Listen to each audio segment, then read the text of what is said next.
Well, hi everyone. Welcome to our second episode. Yes, our second episode. We had our first one that maybe you've seen already. Our second episode of the 1040 files.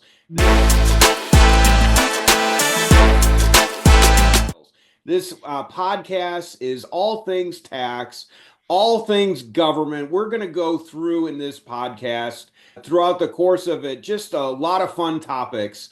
And today I have with us my good friend, Rick Oelerich. Rick, we have known each other, boy, I think you were one of the first people I spoke with when I first joined Gear Up. We both speak for an organization called Gear Up. We teach other tax professionals. I wouldn't say teach, we lecture them and tell them what's going on in tax law and we whatnot. we, And we share we information share and help them information. Thank expand their you. mind. Exactly, exactly. Well, we expand their mind while maybe making ours go down a little bit. I don't know. But Yeah, Rick is with Centennial Tax in Davenport, Iowa. Rick had his own practice for years and years and years, which probably 50, 50 is of them, 50 of them. yeah. And I think, as I recall, maybe we need to have another podcast on how you ran a tax practice. I think that was I remember them being some interesting stories, Rick. Um, but Well, that's anyway, kind of how I ended up at Centennial. They were looking for somebody to help exactly. them figure out how to run a tax There practice. you go. You can find Rick at centennialtax.com. But in the meantime, Rick is, again, Rick knows a lot and has his pulse on what is going on at the IRS. The IRS is an amazing bureaucratic organization. It's got a budget of just about $13 billion. And, it's an organization, Rick. Would it be a fair statement that most people are pretty afraid of the IRS, aren't they? Oh yeah, absolutely. Almost everybody's afraid of the IRS, or they're angry, one or They're the other. angry at the IRS. There you go. And again, we just had some interesting news late last week. The commissioner of the IRS, Danny Werfel, he had 2 years remaining in his term. Danny Werfel just resigned from the IRS. I mentioned I didn't think he'd last 5 minutes in the Trump administration, and I guess that was true. He didn't even make it he to the didn't Trump even make it. administration. I actually worked with Danny at one point in time. Well, back in the days when I was a member of the Internal Revenue Service Advisory Committee and the Electronic Tax Administration Advisory Committee with the IRS, a pair of volunteer advisory groups with the IRS, I had the opportunity to meet Danny. I don't even remember the capacity Was he a anymore that he was volunteer there. at the time, or was he? No, I think he was there as an official representative, of the IRS. It's been a long time. That was So 20 years ago. So that's said about Danny Werfel. I mean, he's admittedly the commissioner of the IRS is. I think it's a fair statement to say they're dealt a tough hand. Oh, Uh, it's impossible to make enough people happy to be. It's like Washington in general, yeah, Brian. It's just exactly. nuts. But I think Danny Werfel did some good things. What do you think of the overall job he did, and what would you Well, say Danny, highlights and Danny, lowlights? Danny came there with a mandate from Congress to figure out and fix the issues associated that they got in the middle of the pandemic with. I mean, the IRS entered the pandemic. It was a completely nightmare situation for them. I mean, they lost trucks of paperwork. They lost, Paperwork. They yes, lost they trucks of actually, paperwork. yeah. The last I read is that there's 15 missing semi loads of documents that have been shipped from one service center to another service center. So what really would happen, Brian, is that say they're going to audit your partnership, and it was assigned through Kansas City just for grins and giggles, and they didn't have the staff. So they'd figure out, well, who I've got enough people to work in is on this case is in Austin. So they'd load up all the paper files and send them down to Austin. So putting Well, him in the cloud was not an option for the IRS. yeah, and that was really what Danny's big thing was about. He was brought there to help with the modernization of the Internal Revenue Service. And I also often tell my students, I says, really what's happening here, folks, is that the IRS is going to look a lot more like your credit card company and your banking organizations than the old IRS that we're used to. And a lot of practitioners are scared to death of that. I'm not sure clients, taxpayers know what to think. As we said, the IRS has really been pushing its issue of the individual online services, which is much like your online account with your credit card or your bank. And you go on there and you get documents and you solve problems and that particular nature. And people are scared to death of it because some of the really big stories of some of the data breaches that have been incurred by the IRS. But I got to tell your listeners, Brian, that it's no worse than any other credit card company or banking institution, in the country. It just gets a bigger focus, maybe than if it happened to Citigroup or something like that. Well, okay, let's talk about data breaches at the IRS. There was someone who worked at the IRS. Yes, he Maybe it was was an a independent contractor. contractor who released the tax returns of some pretty wealthy people. Right. Then he went to jail for that, but he didn't release your tax return. He didn't release my tax return. How would you say the general public's records with the IRS have those been breached at all? Oh, absolutely, Brian, They because, have. oh, yeah, because one of the big things, this whole tale of tears really started out with TIGTA pretty slapped around the IRS back in 2015, I believe it was, somewhere in that territory, Now, where TIGTA, the just for our people watching, TIGTA stands for Treasury Inspector General Tax Administration. Right. They're the Yep. watchdogs of the IRS. Yeah, but the IRS transcript system got busted into because remember, you and I were members of e-services with the IRS, Yep. and so we always had this thing where we could go online and register a power of attorney that a client would give us, and the bad guys found a way to break into that system, and TIGTA comes in and they're screaming and yelling and at the IRS, so the IRS just shuts it down, and we had nothing like that until 2022 again. So for 7 years, it was all paper going back and forth, Yeah. back and forth. I And mean, it was we've a really sad gotten story. away from that. And now it's really the IRS. And again, we've seen this. Erin Collins, she's maybe the a person everybody should appreciate. Oh, Uh, my goodness, yes. she is the taxpayer advocate. She is Correct. testifies before Congress. She is on your side. She is on my side. I love her because a couple of years ago, she came out with this statement. She says, I'm not leaving this job until the IRS puts in place the ability to interact with them and solve my problem and get out of my way and leave me alone. Wow. And I was Wow. so impressed by that statement. And And I've she's never still had a there. chance to I got a chance to work with her early predecessor. She was a great gal, and she really believed. And then we had a couple taxpayer advocates, not so much. And I'm telling you, this Erin Collins, she's a big pusher in a lot of things that are going to happen here. In regards to the digitalization of the Internal Revenue Service. And so, absolutely, for everybody, that's a person, when you see her say something, pay attention to it because it carries a lot of weight in Congress. Congress respects her more than they respected Danny Werfel. Sorry, Exactly. that's the reality of the situation. She's the one who said, if I'm not mistaken, she said that paper is the IRS's kryptonite. Yes, And yes, so, that's another one of her greats. She yeah. comes up with these little zingers, and And it's so, awesome. so that said, clients especially are looking at how are we paying the IRS? I mean, most people are now have embraced when the IRS has allowed it, and the IRS has allowed it for most people to electronically file their tax return. They can even pay their taxes online. Now, I think most people feel comfortable with the e-filing of the tax return. Mhm. Where I'm seeing clients have, would you disagree or disagree with that statement? Oh, I think they support it because it's the way that the IRS has processed its systems to get your return filed, processed, because most people get a refund. But quite frankly, and it's interesting, the Government Accounting Office said that, hey, the data breaches that the IRS has had is not a result of the tax filing process. Yeah. So what I'm seeing is they haven't really had an issue. My clients having an issue with e-file. They've accepted it. Where clients I'm seeing and taxpayers are having an issue is paying their tax online. Oh, yeah. Quit sending the IRS paper checks, ladies and gentlemen. There you go. It is just absolutely For a whole host of reasons. right. Well, Erin Collins again says that the IRS misprocesses paper documents to the tune of about 22% of the time. That's over 1 out of 5.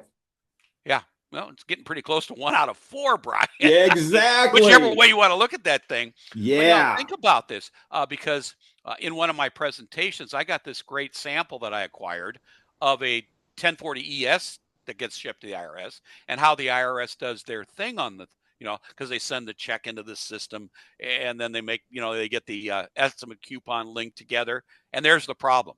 Paper really is the kryptonite of the Internal Revenue Service. Well, When you have an opportunity, stay away from paper. I'm telling clients, you're telling them, hey, you don't want to mail anything. We can do it online. But Hmm. let's talk about paying the taxes. There's a lot of people, they don't want to pay the taxes until April 15th, right? Fair enough. So, what's the rule here, Rick? Is it when you process it on April 15th? If it's pulled out of the account on April 16th, is there a penalty? Are you okay as long as you processed it? Or because that's the concern that a lot of clients have had is that they've been afraid, especially if they get up right to the deadline, they're afraid that, oh, I'm going to hit with a late payment penalty. Go ahead. Yeah. No, absolutely. As long as you've authorized the payment by the due date of the payment, the rest is on their shoulders. And So midnight, they have a cutoff 11:59. they have a cutoff time, and it's said very distinctly on irs.gov/pay. Or I prefer clients who are willing to set up their online account go on their end pay, because you can warehouse payments and set up payments into the future. I mean, I got clients that come in now, Brian. We sit down and we go through the tax return. And if they have balance due, we go into their online account. We set up that payment for April 15th, because nobody wants to pay a day ahead of time. And then we set up all the estimates for the year, There you because go. they can go into the account, I think it's 3 days ahead of time, and change that estimate. There So you if they go. get the phone call, well, things are good. I mean, you don't have to have this EF. There's another system called Electronic Federal Tax Payment System. Yeah. It's getting to be antiquated because now a Oh, business can pay this stuff online without even oh having to go yeah. through that Yeah, system. I got my business account online, and the IRS just expanded into C corporations. Just to give you an example, Brian, I was having a problem with some payroll taxes associated with my S corporation, and we couldn't get it solved through the normal process. So I said, Rick, start taking your own advice. Sign up, sign up for the darn Yeah. thing. And I signed up for the thing. I got it solved in a half an hour. There you go. I mean, That's this awesome. online stuff, while it's not as slick and smooth as it is in our banking and our credit card companies, the IRS is getting there, but they need people to use it so they can know what's wrong, because that's the difference between the banks and the credit card companies. They've been doing this for years. They've seen the mistakes, they've seen what customers like. The IRS is in the same place, but people are so critical. When the IRS makes a mistake, it's just like, okay. Exactly. They're the redheaded stepchild of the government. And that's Hey, careful, Brian. I've always had a certain penchant for redheads. So, let's talk about audits, Rick. I don't know if you've okay, seen, I don't, do you ever look at the IRS data book, Rick? I do. It's Okay, one of my IRS data regular. book comes out in March, April, and government fiscal year goes from October 1st to September 30th. Right. And so what the government does is the IRS publishes its data book, which is chock full of statistics, fun stuff for nerds like me, nerds like you. But it's for the fiscal year ended, last one, September 30th, 2023. The next one will not come out here until March or April. But in the one for 2023, man, did you see the audit rates for individuals, Rick? The Oh, I don't audit remember the rates for number. individuals dropped to Mm, 0.2%. percent. Yeah, yeah. It, It's even less for partnerships, by the way. oh, To I be a know. partnership is point one. Partnerships, S corporations, yeah. But let's Yeah. talk about the individual for a second. What's been your experience in terms of IRS audits recently? Now, again, we don't have the statistics for 2024, but what are you seeing? Have you seen an uptick in the amount of audits for clients or no change, or what have you seen? What have you experienced personally? It depends on what you believe to be an audit, Brian. Ooh, there you go. It There depends, you because go. the IRS wants to believe that their under reporter program is part of the audit program. But see, Okay. that's really what's happening. The folks that have been hired at the IRS to a large extent are the gee whiz young kids who know how to run a database. There you And go. and the IRS is trying to turn its system into the ability to take this database and mine it to make the determination, because they've been criticized to a very big extent for their failure to look at the right people. They spend hours and hours and hours because Congress is yelling about a particular issue, Yep. and then they focus on that issue and they miss the people that are really cheating the system. Yeah. Let's say you've got if you're Joe Q taxpayer and Okay. you got an IRS auditor, you've gotten a letter. You haven't gotten the letter about there's a couple letters that come out. The first one you've talked about is, we got a 1099 that reported $1,000 of interest. We didn't see it on your tax return. Resolve it. But I want to talk about the really scary ones where the IRS is knocking on your door. Tell me what you've seen. Have you seen anything with that recently? No, I mean, the IRS just doesn't knock on the door like it used to. It No. sends, I mean, the IRS, I'm going to guess, Brian, if I could really see into the future, is that exams, whatever reviews of tax returns, whatever you want to call it, is going to happen by some kind of electronic correspondence process. Now, the IRS starts everything with a letter, and Yep. I think that's going to continue. I don't foresee that that's going to stop, but see, some of the things that have happened, the IRS on really egregious cases used to send an examiner to the door, knock on the door, surprise, I'm here from the Exactly. IRS, I'm here to help you. Yeah. And because of the fraud and the bad person stuff going on, I mean, somebody knocks on the door, they really weren't from the IRS, they were there to steal your money. And it's Exactly. even got down to the point you get a letter from the IRS, you got to be careful because it may be a fraudulent letter for purposes of trying to get into your accounts. And that's the Exactly. kind of stuff that's going on, Brian.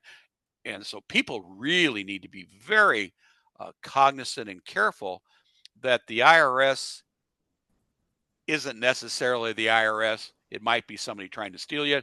No different than credit card statements. Yeah. I mean, all kinds of things happen, and we could spend 6 of your podcasts here talking about that issue alone. There you go. So, Joe Q taxpayer, at this point, they're reporting all their income.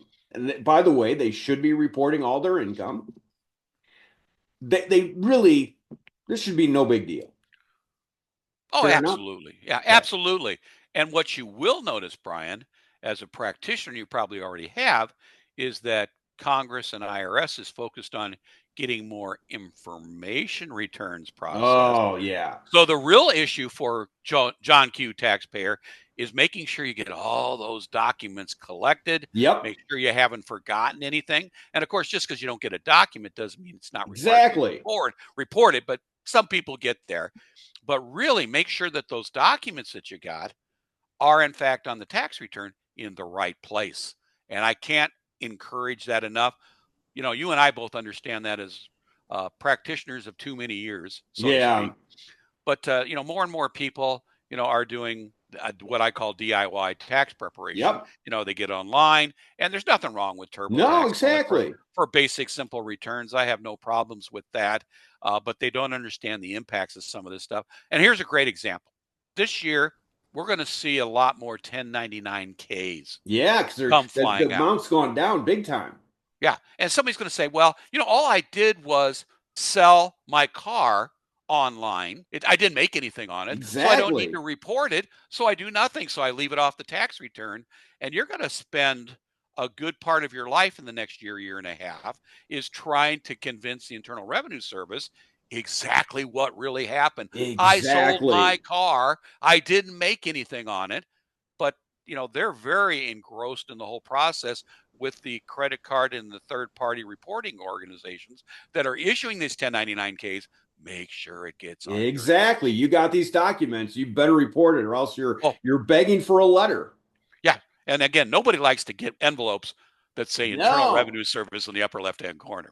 So let me ask you this next question about what's going on with Congress right now in passing a bill. So they were talking about doing this as all of Trump's stuff in one bill. Hmm. And then they talked about doing it in two bills, one being the first bill being border security, the second one being tax reform and the extension of the Well, Trump no. tax cuts.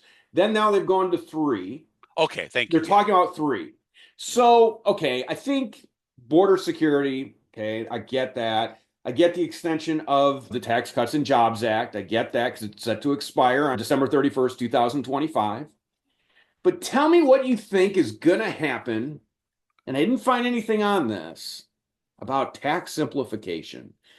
You know, Rick, you and I have been doing this for a long time, and it seems like every time the words tax simplification come out of their mouths, the the tax code gets more complicated. Talk to me about what do you think they're going to do? Wow, that's really a awesome question, Brian. Of Well, course I it think is. that's yeah. I mean, first of all, I think we already seen some of the signs is that they're going to rely more and more on just gathering information about the income, i.e., the Yeah. information returns that we're talking has become a bigger piece, of the puzzle. I think we're going to see deductions, credits, take over from some of this other detailed information we have. Of course, the businesses that you and I work with, that's not gonna work. People come to me says, Rick, I really enjoy seeing you, but I'm tired of paying you to do my tax return. Exactly. Let me just get a flat tax. And first of all, people don't like the number.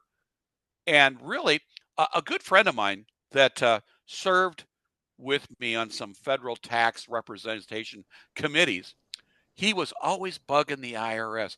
What we need to do is increase standard deductions, give everybody this, whatever you want to do to give him some money that isn't quote unquote taxed, and then and I don't know. I think tax simplification might look a little bit like TCJA, the increase of the standard deduction on steroids. You know, Rick, and that sounds good, but part that frustrates me about that is that with the increase of the standard deduction, a lot of non-for-profits have seen the giving has gone down because now people don't get a tax deduction for it. Mhm. Or they would have gotten one before, now with the higher standard deduction, doesn't make any difference. Tax simplification, I tell you where I'm thinking where they should go with tax simplification. And that is, what do you think of this idea that you've got grandma and grandpa and they're pulling money out of their IRAs? Okay. It should be really simple to get money out of your IRA, out of your 401k. But all of a sudden, you inherit an IRA, you've got these minimum distributions, and all of a sudden, grandma and grandpa are paying penalties or they haven't taken their distribution.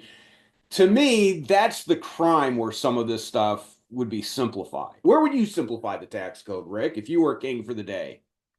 I would get rid of all these special things going on, like the qualified charitable distributions, some of these other gifting schemes. And now just hear me out here, Yeah, Brian, because I understand. I sit on the church finance committee and we're struggling yeah, because contributions are down. Instead, turn contributions into a credit system.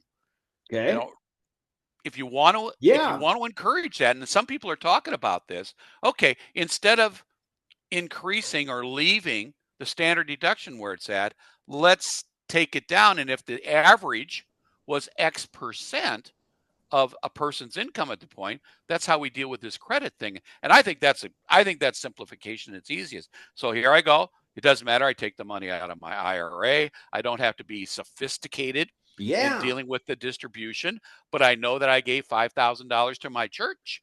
Therefore, I get a credit of X. X That amount of, let the exactly. actuaries figure that stuff out. There you That's go. not my world. But that's so much easier than okay. Because again, I told you I sit on the church finance committee.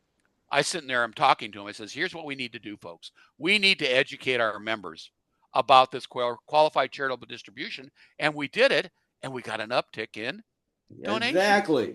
because people don't understand how Exactly. and now we're acting as a resource. Well, you know what? The average taxpayer, they can't afford me. I'm sorry, Brian. I'm Yeah. I'm ridiculously expensive because all the administrative stuff and all that sort of thing. The taxes, for 80% of the population should be a postcard. It really should Well, be a they tried postcard. that. Unfortunately, they made it into, when you sent in your postcard, it was like that thick of a postcard because of how many postcards you attached. And now I have to laugh at line one of the tax return, which was a postcard. Now, what? Line one, where wages are reported, has only 10 lines associated with it. My Mhm. gosh, it's anything but simple. But yeah, I just would love to see tax simplification, but boy, every time they use those words, they seem to make it more complicated. Yeah. So we'll see. We have to recognize there's, in the old 80/20 rule. Yeah, Figure out how to make things easier for the 80% they don't need people like you and I, yeah. and then let the businesses pay our salaries, so to speak, and Well, go from on there. that note, what do you think that Congress last year allowed people in a few states to file their returns directly online with the IRS? Oh boy. And then they're expanding it, and then now the new administration comes in and is saying we're cutting that off. Mhm. I thought that was a pretty good plan. You, Brian, I'm fighting with myself over this whole thing. I mean, you and I both have friends, in this business, and it's like, to me, it almost feels like, remember the longshoremen in Baltimore? They were striking, and Yeah, so the whole shipping industry was at a turmoil. And why? Because they were going to modernize their jobs, insert mechanization to do some of this offloading. And so some longshoremen were going to lose their jobs. That was my first reaction a little bit. Okay, here comes the outcry. And I saw all this thing as well. yeah, But but quite frankly, I have this fundamental problem with IRS being in the tax preparation business. They were okay, there anyhow. They were there because theoretically, in the days of old, you yep, could walk into um, to the office, and they would exactly, sit down and help you with your tax return. This is yep. just a much better situation, a bigger environment, for them. But you know what? I think I support this, Brian. I I really support it think. from this standpoint, Rick. The people who use tax professionals like you and I have a level of complication to their tax return that that is beyond what TurboTax, that is beyond what a lot of places can do and do it right. That's maybe the thing right there, do it right. TurboTax is a great program. But I've heard stories of clients who've used TurboTax and said, well, I spent 5 hours doing my tax return. I'm going, your tax return consists of what? A W-2 and a little interest and not a whole lot here. How are you spending 5 hours on it? But there you go, Brian. There's the problem, Yeah. is that our tax system. Let's just take this. There's something I wrote this morning for my Facebook people, and the vast majority of my friends on Facebook are clients who Yeah. I post articles about. I Yeah. started talking about the issues associated with the child tax credit because in 2026, as you know, the Yeah. child tax credit could go in half if Congress doesn't do something. Yeah. And then I see people that I don't see anymore that are busy doing their own. They're going to find themselves in a horrific financial situation. And we're going to hear the IRS screaming and yelling about trying to collect from these people, that Exactly. once the paycheck comes in, it's over, baby. You know, Yeah. there isn't any money for tomorrow. There's no money for tomorrow. It's whatever is today. And there's the inherent problem with all this DIY stuff. Yeah. The turbo taxes, the IRS, the free file online, or I can't remember exactly Yeah. what they call the thing. But the point of the matter is that our tax system currently isn't as simple as putting an information in a box No. and then calling it a day. The definition of income is complicated. Hmm. That's what it Yep. boils down to. It's Hmm. complicated, and then because it's income from all sources, and then we have where a whole, something that's bigger than the Bible on what we can exclude and what we can deduct. So yeah, Well, Rick, Oh, it has been so good having you here today. We're going to have to do this again sometime. I want to just thank you again. Rick is with Centennial Tax. Now he's in Davenport, Iowa. Davenport, Iowa is very near the world's largest truck stop. So you might want to stop by, say hi to Rick, oh but yeah. you can find him at centennialtax.com. So again, thanks everyone. If you liked the 1040 files, they always tell us to hit the like and subscribe button, and we'll see you on future episodes.